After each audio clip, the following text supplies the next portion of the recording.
I've missed out a very important point, which is how we found Roger. I just advertised on a college notice board saying, please apply for position as drummer, must be able to play like Mitch Mitchell, Ginger Baker and somebody else, I forget who. Anyway, I got this call saying, yeah, my mate says he can do exactly that, he can do all that, so do you want to meet him? Oh, brilliant. And I met Roger. I met him in the jazz club room in Imperial College, and he set up his kit. Unforgettable moment. I took my guitar along, he had his kit, just the two of us, and he started going, twiddling, and I said, what are you doing? And he said, I'm tuning the drums. I said, oh, I've never seen anybody do that before, you know, because I hadn't. Drummers are, no, people that I worked with bought a drum, put it there, and hit it. That's right, yeah. Really. So I was amazed, and he was doing this little roll thing, which Roger's very good at, you know, it's like military drummers do.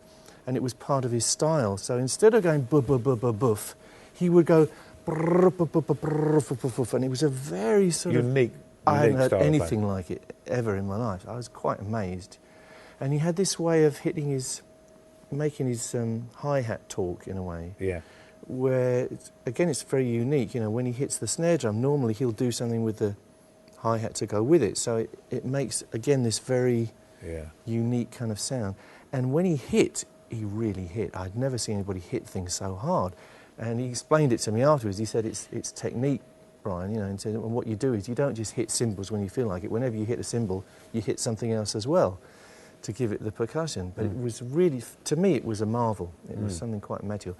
And when I put my guitar with that, it just worked. For some reason, immediately, when we played together, it had this amazing sort of thickness and gel to it. So now all you're really missing is Fred. Yeah. So we went out and gigged, and... who was singing then? Tim Staffel. Oh, Tim my was friend from school, Tim Staffel, who was a great harmonica player, great singer, good writer. He went off but to with the harmonies, with three, the rest of you yeah, we sang harmonies, yeah. It wasn't all original, though we did start writing original stuff. But we did, for instance, If I Was a Carpenter. You know that oh, yeah. Tim Hardin song? You know, Yeah. If I were a carpenter, you were a lady, would you love me anyway? Would you have my baby? You know, very sweet. Well, the way we did it was, if I had a... and it was like big bang shed building stuff, and so that was our style evolving, you know. But it had the harmonies, you know, and we would put harmonies into it. And so Fred just turned up, did he? Just no, Fred he was a friend of Tim's. He was at Ealing Art School, as it was. It's a university now, but it was Ealing Thames Valley, isn't it? Yeah. Ealing Art School he was at, doing a degree, diploma in graphic design, the two of them. And Fred spent all his time drawing pictures of Jimi Hendrix. And I don't know what Tim spent his time doing, but he was a very creative guy as well. He would do amazing drawings of strange guitarists with hair down to their toes and stuff. They were just obsessed with rock, as I was, you know, obviously. So Fred, we often used to see as a friend who would turn up at the gigs, and he would always hang around afterwards and tell us what we'd done wrong. I mean, he loved it. He probably did up to the day he died, really, Fred. Yeah, no, he loved it, and he said, you guys are amazing, you know. He said, I wish I could work with you. And we went, well, you know, we're a band, Fred, you know, we don't need a singer or whatever you do. And you heard him sing? No, we hadn't heard him sing. And he said, no, you should have me as a singer. Well, we went, you know, can't happen, really. But he would say, you know, this is great, you do this song great, but, you know, you should present it better. You know, you should be doing this and that, and you should get better lights, and you should get the sound should be better. You know, he had all these ideas in his head. And then at the end of it all, he would say, and of course you need me to sing. You know? And so obviously it never happened. But then, cutting a long story short, Smile made a record which was a disastrous failure, and we split up. Probably very collectible now. It is, yeah. It was called Earth, which Tim wrote, actually. Quite a good record, I think. And it was made in the same studio as David Bowie's Space Oddity, the day before he made his Space Odyssey. Isn't that very odd?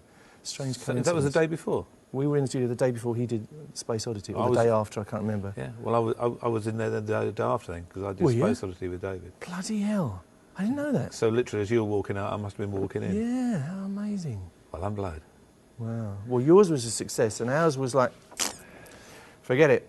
5 copies, you know, so I only got 9 quid. David collected the royalties. Oh, I suppose so, yeah. Well, I didn't mind. It was great to be part of that. You got £9? Yeah, I got £9. It was I great have to interview you one day. I want to hear all this stuff. Can I do that? Yeah, please. I'd love to do that. But I'm more interested in the other one because you did the thing with Smile, and you said it didn't work out as it should have done. Yeah. So did Tim leave, and then Tim left. He got an offer from this group called Humpy Bong, which were kind of big time because they had an appearance on Top of the Pops, and Eric Clapton guested on their record. Colin Peterson was the drummer from the Bee Gees. Yeah, yeah. So they had all these contacts, they had money, they had connections, they had record deal. So Tim went with them. And you still not heard Fred sing? Or had you heard Fred sing by this time? have we heard Fred sing? I can't remember. Around that time we heard him sing. He had a group called Wreckage. And Wreckage were a little bit like us in the sense that they were sort of searching for this sort of new sound, you know, and very experimental, very free. Good guys. And Fred's role in Wreckage was to run around and scream his head off. I mean, really, it was frightening. He was a frightening lead singer. We saw him, and he was so in your face and so loud and so sort of insistent, you know. So we actually, to tell you the truth, didn't really take to it, you know. We thought, I don't know if this is going to work, you know. But obviously the subject came up, and Fred said, well, let's just go into a room somewhere and try playing together and see what happened, you know. And he said, I want to basically bring your group back to life, but with me, you know, and what I can bring to it. And so we did. We went in, and we went in. A friend of Roger's played bass for us. Big guy, Mike Gross. Big amps, big equipment, big sound, huge deafening sound. And we played I was able to book a lecture theatre at Imperial College in Mech-Eng, mechanical engineering. And we went in there and played, and it kind of worked. We went, this kind of does work. And we rehearsed a lot. We sort of came up with a plan at that point. We said, okay, we got the name. I won't even talk to you about the name. We decided we would be Queen. Yeah. And we said we will rehearse. We won't go out and play pubs and clubs like Smile did because it's obviously a dead end. Nobody really listens to you in these places.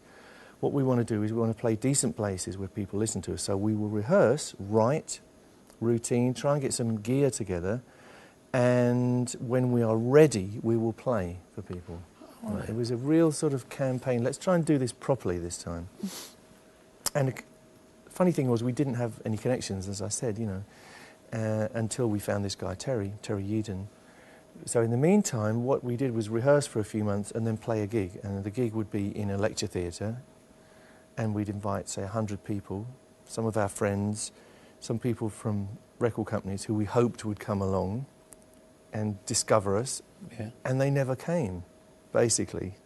None of the, you know, you get all these promises, yeah, we'll come along and see. They would never turn up. Or if they did turn up, they'd go, yeah, boys, but, you know, you need more practice and you need more, you know. So nothing ever happened, except this guy, John Anthony, who was already a friend. He came every time and said, look, I really do want to produce you guys, but I don't have any money, don't have any situation, you know, but someday I will produce you. And so he's the guy who eventually got us signed to Trident, which is good and bad, you know. Got us started, but, you know, got us into a bit of a difficult place. The gig that got us signed, I'll tell you, the gig that sort of moved us on most was when we played Epsom Baths. You ever played Epsom Baths?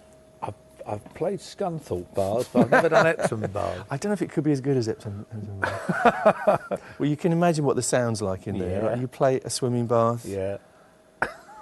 And this was our exhibition gig. We got all this money together to get some gear, to rent some gear and put it. And we invited some people down from EMI Publishing. Right. Ronnie Beck. Do you know Ronnie? Yeah. Who's a lovely man. Came down and we played the gig, and he came back afterwards. And we said, what do you think, Ronnie? Because it's obviously echoey. And Ronnie went, boys, I have to tell you, it did sound appalling. I have to tell you, probably more appalling than anything I've ever heard in my life. He said, but I want to sign you. He said, I can see what you are, I can see what you're going to be, and I want to put my money on the table. So I'm going to offer you an advance for a deal with EMI Publishing. We will publish your songs, and we will buy you, from that advance, you'll be able to buy the gear that you need, the equipment. So that was a crucial step for us. Wow. Not only did we have a publishing deal, but we had some cash to go out and buy the equipment we needed so we could sound remotely decent. So that was a big deal for us. I'm going to have to invite you back again, because we haven't really even touched on your phenomenal solo career and all the other things. Which is fantastic. Great. So you have to come back and do that, because I know quite a lot about that and the things that have happened. I can't believe how much you do know. I had no idea you knew about us. Well, people often ask this, so some of the most enjoyable gigs you did that have not been with Yes or with Straws or the things on your own. And I always cite one particular. I said, there's one particular gig that I did that I will never forget, that I loved to bits. And I said, the funny thing was, I actually didn't have very much to do, because it was a guitar show. Brian, thank you so much. Is that it? That's it, sir. That was really easy. Yeah, the hour has gone. Great pleasure. Thank you. Thank you.